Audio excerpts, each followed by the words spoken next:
यह बहुत पुरानी बात है। एक राजा था जिसके 4 बेटे थे। उसने उनको कह रखा था कि वे दिन रात उसके राज्य में पहरा दें और देखें कि उसके राज्य में कोई दुखी तो नहीं है, किसी को किसी चीज की जरूरत तो नहीं है। एक सुबह की बात है कि सबसे बड़े राजकुमार को पहरा देते समय एक जोगी मिल गया। वह जोगी एक तालाब के किनारे बैठा हुआ था और उसके पास 4 घोड़े घास चर रहे थे। उसने देखा कि वे घोड़े जितने भी घोड़े उसके पिता के पास थे उनसे कुछ अलग ही नस्ल के थे और उनसे अच्छे भी थे। सो वह जोगी के पास गया और उससे पूछा, ओ जोगी, तुम कौन हो और तुम यहाँ कब आए? तुम्हें यहाँ क्या चाहिए? जोगी बोला, मुझे तुम चाहिए। राजकुमार ने आश्चर्य से पूछा, मैं क्यों? मैं इस देश के राजा का सबसे बड़ा बेटा हूँ।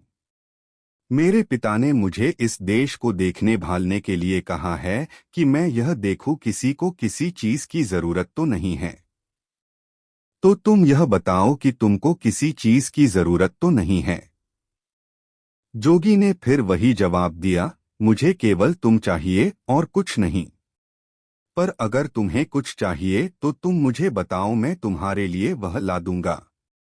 राजकुमार बोला, ओ जोगी, मैं तुम्हारे इन बढ़िया घोड़ों में से एक घोड़े पर सवारी करना चाहता हूँ। जोगी बोला, ठीक है। तुम अपनी सवारी के लिए कोई सा एक घोड़ा ले लो, पर ध्यान रखना कि शाम होने से पहले पहले इसे यहाँ वापस ले आना। जब तुम यहाँ आओगे तो मैं उम्मीद करता हूँ कि मैं तुम्हारी दिन भर की सवारी के बारे में तुम्हारे कुछ अनुभव जरूर सुनूंगा। राजकुमार ने एक घोड़ा चुना और उस पर सवार होकर चल दिया। जैसे ही राजकुमार उस घोड़े पर चढ़ा तो उस घोड़े ने तो बहुत तेजी से भागना शुरू कर दिया और वह एक जंगल की तरफ जा रहा था। वह एक सब्जी के बागीचे के पास जाकर रुक गया। उस बागीचे के चारों तरफ ऐसी बाड़ लगी थी कि उसके अंदर कोई नहीं घुस सकता था। राजकुमार जंगल की तरफ कुछ दूर और गया और फिर वहां से लौटने लगा। जब वह वापस लौट रहा था तो उसने देखा कि उस सब्जी के बागीचे के बाड़े में लगे सारे डंडे हंसिया बन गए हैं और बागीचे में से सब्जियां काट रहे हैं। यह देखकर उसे आश्चर्य तो बहुत हुआ, पर उसकी वजह उसकी समझ में नहीं आई कि ऐसा कैसे हुआ। वह वहां से चलकर जोगी के पास आ गया। जोगी ने उससे पूछा कि उसकी घोड़े की सवारी कैसी रही। उसने रास्ते में क्या कुछ देखा। राजकुमार बोला, मैंने एक बागीचा देखा जिसके चारों तरफ एक ऐसी बाड़ लगी हुई थी जिसमें से अंदर जाना नामुमकिन था। मैं उससे थोड़ा और आगे चला गया। फिर जब मैं वापस लौटकर आया तो देखा कि उसी बाड़ के डंडे हंसिया बने उस बागीचे में से सब्जी काट रहे हैं। जोगी ने पूछा, जानते हो इसका क्या मतलब है? राजकुमार बोला, नहीं, मैं तो नहीं जानता। जोगी बोला, नहीं जानते? और तुम्हारे पिता ने तुमको इस राज्य की देखभाल करने के लिए कहा है, जाओ तुम पत्थर के हो जाओ। जोगी के यह कहते ही राजकुमार पत्थर का हो गया। अगली सुबह राजा का दूसरा बेटा शहर की देखभाल के लिए निकला। वह भी उसी जोगी के पास पहुंच गया। उसने भी जोगी के बढ़िया घोड़े देखे तो वह भी उन बढ़िया घोड़ों को देखकर बहुत खुश हो गया। वह भी जोगी के पास रुका और उससे पूछा कि वह कौन है और वहां कहाँ से आया है। जोगी बोला, मैं यहाँ इस देश में कुछ दिनों से घूम रहा हूँ। ये चारों घोड़े मेरे हैं। क्या तुम इनमें से किसी एक घोड़े की सवारी करना चाहोगे? कल राजा का सबसे बड़ा बेटा यहाँ आया था। उसने इनमें से एक घोड़े की सवारी करनी चाहिए। मैंने उसको किसी भी घोड़े को चुनने और उसकी सवारी की इजाजत दे दी। पर जब सवारी करके वह वापस आया तो जो कुछ उसने रास्ते में देखा था वह उसका मतलब मुझे समझा न सका, तो मैंने उसको पत्थर का बना दिया। राजकुमार बोला, अच्छा, मगर उसने ऐसा क्या देखा जिसे वह तुम्हें समझा नहीं सका? तब जोगी ने उसे बताया कि उसने क्या देखा था और यह वायदा किया कि अगर वह इस बात को उसे समझा सका कि वे डंडे हंसियों में क्यों बदल गए थे तो वह उसके भाई को जिंदा कर देगा। राजकुमार बोला, जोगी तुमने तो यह बहुत ही मुश्किल सवाल पूछ लिया। जब मैंने उसे देखा ही नहीं जिसके बारे में तुम मुझसे पूछ रहे हो तो मैं उसे तुम्हें कैसे समझा सकता हूँ। हाँ, अगर मैं तुम्हारा एक सुंदर घोड़ा ले जाऊं और उसे देख आऊं तो शायद मैं तुम्हें समझा सकूं। जोगी ने उसको इजाजत दे दी और वह एक घोड़ा लेकर वहां से चला गया। वह घोड़ा भी उसको एक जंगल की तरफ ले गया। वहां जाकर उसने देखा कि नई पैदा हुई बछिया अपनी मां को दूध पिला रही है। वह बहुत देर तक इस अजीब दृश्य को देखता रहा और फिर जोगी के पास लौट आया। जोगी ने पूछा, तुमने रास्ते में क्या देखा? राजकुमार ने उसे बताया कि उसने देखा कि नई पैदा हुई बछिया अपनी मां को दूध पिला रही थी।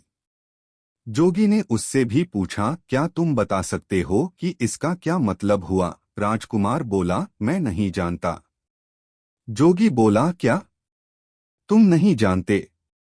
राजकुमार उसके इस सवाल का जवाब नहीं दे पाया क्योंकि इससे पहले ही वह पत्थर का बन चुका था। तीसरी सुबह तीसरा राजकुमार शहर की देखभाल के लिए निकला और वह भी जोगी के पास आया। उसने भी उसके घोड़े देखे। वह भी उसके घोड़े देखकर आश्चर्यचकित रह गया। उसने उससे पूछा कि वह कौन था और उसको इतने सुंदर घोड़े कहाँ से मिले। उसके इन सवालों पर ध्यान न देते हुए जोगी ने उससे उसके पास बैठ जाने के लिए कहा। बातों बातों में उसने पता चला लिया कि यह भी राजकुमार था और अपने दो बड़े भाइयों की खोज में निकला था। उसने उसको बता दिया कि उसके दोनों बड़े भाइयों के साथ क्या हुआ। फिर उसने बाद में उससे यह भी कहा कि वह उसके दोनों भाइयों को जिंदा कर देगा अगर वह यह बता दे कि बाड़े के डंडे हंसियों में क्यों बदल गए थे और नई पैदा हुई बछिया अपनी मां को दूध क्यों पिला रही थी। राजकुमार बोला, बहुत बहुत धन्यवाद। अगर आप मुझे अपना एक घोड़ा दे दें तो मैं इन अजीब चीजों को देखकर आ सकता हूं और तब शायद आपको समझा सकूं। जोगी बोला, हाँ हाँ, क्यों नहीं। तुम इनमें से कोई सा घोड़ा ले लो मगर ध्यान रखना कि शाम होने से पहले ही यहाँ वापस आ जाना। राजकुमार ने उन घोड़ों में से एक घोड़ा लिया और उस पर सवार होकर चल दिया। वह घोड़ा भी उसको जंगल की तरफ ले गया जहां उसने देखा कि एक आदमी अपनी पीठ पर लकड़ियां लादे लिए जा रहा है। वह केवल उन्हीं लकड़ियों से संतुष्ट नहीं है जो उसने इकट्ठी कर ली हैं, बल्कि वह रास्ते में पड़ी और भी लकड़ियां उठाता जा रहा है। राजकुमार ने सोचा, इसका क्या मतलब हो सकता है। जब मैं जोगी के पास पहुंचूंगा तो मैं जोगी को इसका क्या मतलब बताऊंगा। अफसोस यह राजकुमार भी इस दृश्य का मतलब समझाने में नाकामयाब रहा और जोगी ने इसको भी पत्थर में बदल दिया। अगली सुबह राजा का चौथा और आखिरी बेटा शहर की देखभाल के लिए और अपने भाइयों को ढूंढने के लिए निकला तो वह भी जोगी के पास आ निकला। उसने जोगी को प्रणाम किया और उससे पूछा कि क्या उसने उसके तीनों भाइयों को देखा है। जोगी बोला, हाँ देखा है, कहकर उसने एक तरफ इशारा करते हुए उससे कहा कि देखो तुम्हारे तीनों भाई ये खड़े हैं। मैंने ही उनको पत्थरों में बदल दिया है क्योंकि उन्होंने पास के जंगल में जो कुछ देखा था वे उनको मुझे समझा नहीं सके। पर मैं उनको जिंदा कर सकता हूं अगर तुम मुझे उन सब का मतलब समझा दो तो। इसके बाद उसने उन राजकुमारों द्वारा देखे हुए तीनों दृश्य उसको बता दिए। राजकुमार बोला, अगर आप मुझे अपना एक घोड़ा सवारी के लिए दे दें तो शायद मैं उनका मतलब बता सकूं। मैं खुद उस जंगल में जाकर उनको देखना चाहता हूं। जोगी ने उसको इजाजत दे दी और राजकुमार उन घोड़ों में से एक घोड़ा लेकर जंगल की तरफ चल दिया। जब वह जंगल में पहुंचा तो वहां उसने एक तालाब देखा जिसमें से पानी बह बहकर निकलकर दूसरे तालाबों को भर रहा था। उस समय वह बड़ा वाला तालाब खाली था क्योंकि उसका सारा पानी उन छोटे तालाबों को भरने में लग चुका था।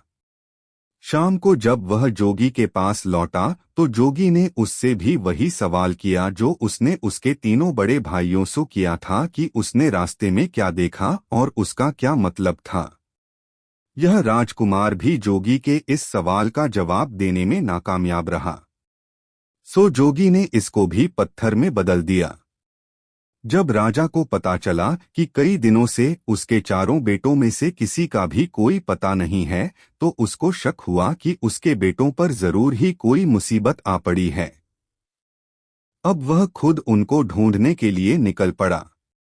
ढूंढते ढूंढते वह भी जोगी के पास आया। उसने भी जोगी से पूछा, जोगी जी क्या आपने मेरे चारों बेटों को कहीं देखा है? जोगी ने एक तरफ खड़े 4 पत्थर के खंभों की तरफ इशारा कर दिया। राजा यह देखकर सकते में आ गया। उसके मुंह से निकला, कहीं आपका यह मतलब तो नहीं कि वे पत्थर में बदल गए हैं? जोगी बोला, हाँ ये ही हैं वे। मैंने ही उनको पत्थरों में बदल दिया है क्योंकि वे मुझे जंगल में देखे हुए कुछ दृश्यों के मतलब नहीं समझा सके। फिर भी मैं उनको जिंदा कर सकता हूं अगर तुम उनका मतलब मुझे समझा दो तो। अगर तुम्हें चाहिए तो तुम मेरा एक घोड़ा लेकर जंगल जा सकते हो। राजा बोला, नहीं धन्यवाद, इसकी कोई जरूरत नहीं है। पर अगर आप मुझे यह बता सकें कि उन्होंने क्या देखा जिसको वे आपको नहीं समझा सके तो शायद मैं उनको आपको समझाने की कोशिश कर सकूं। तब जोगी बोला, राजन तुम्हारे सबसे बड़े बेटे ने जंगल में एक सब्जी का बागीचा देखा जिसके चारों तरफ ऐसी बाड़ लगी थी जिसको पार कर उसके अंदर जाना नामुमकिन था। पर जब वह वहां से लौटा तो उसने देखा कि उस बाड़ के डंडे हंसिए बनकर उस बागीचे की सब्जी काट रहे हैं। इसका क्या मतलब है? राजा बोला, यह एक ऐसे आदमी की तस्वीर है जिसके पास कुछ पैसा सुरक्षा के लिए रखा गया हो और जब उस पैसे का मालिक अपना पैसा उससे वापस मांगने आया हो तो उस आदमी ने उसके पैसे को या तो कहीं छिपा दिया हो या फिर उसे खर्च कर दिया हो जिससे कि उस पैसे के मालिक को उसका पैसा न मिल पा रहा हो। जैसे ही राजा ने अपना वाक्य पूरा किया कि उसका बड़ा बेटा उसके सामने जिंदा और तंदुरुस्त खड़ा हो गया। जोगी ने अपना दूसरा सवाल किया, तुम्हारे दूसरे बेटे ने एक नई पैदा हुई बछिया को अपनी मां को दूध पिलाते देखा, इसका क्या मतलब है? राजा बोला, बड़ी अजीब सी बात है कि उसको यह देखकर किसी एक ऐसी स्त्री की याद नहीं आई जो अपनी बेटी की कमाई पर जिंदा रहती हो। राजा के यह कहते ही उसका दूसरा बेटा भी जिंदा होकर उसके सामने आ खड़ा हुआ। तब जोगी ने अपना तीसरा सवाल पूछा, राजन तुम्हारे तीसरे बेटे ने एक ऐसा आदमी देखा जो अपनी पीठ पर लकड़ियां लादे लिए जा रहा था। वह अपने उस ढेर से संतुष्ट नहीं था और रास्ते में उसको और जो लकड़ियां मिलती जा रही थीं वह उनको भी उठाता जा रहा था। इसका क्या मतलब है?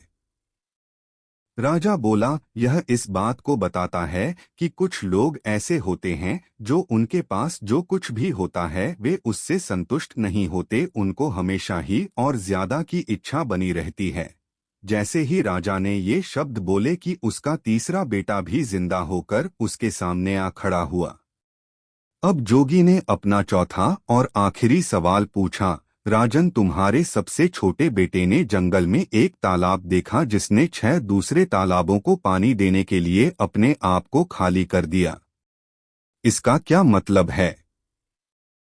राजा बोला, जोगी जी वह बड़ा तालाब दुनिया के उन आदमियों के समान है जो दूसरों को देने के लिए अपना सब कुछ खर्च कर देते हैं पर बदले में उन्हें क्या मिलता है?